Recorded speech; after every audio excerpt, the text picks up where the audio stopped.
Guys দেখো আমাকে মারছে।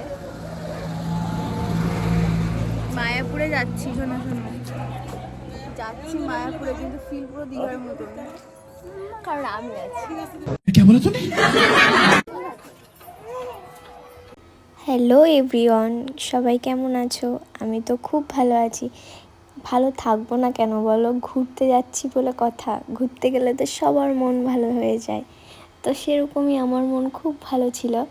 আমি যাচ্ছিলাম মায়াপুরে, জীবনে ফার্স্ট টাইম মায়াপুর গেলাম। ভীষণ এক্সাইটেড ছিলাম, কারণ যা দেখবো সেটাই নতুন আমার কাছে। মায়াপুরে যাওয়ার অনেক দিন থেকে ইচ্ছা ছিল, সেটাই সবাইকে বলছিলাম।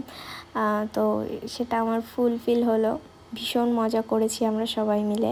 আমরা গেছিলাম 10 তারিখে, ওই সকাল 7টা নাগাদ বেরিয়েছিলাম। এদিকে সবাই মিলে মাম্মামকে বলছি, ক্যামেরার দিকে তাকাও। মাম্মাম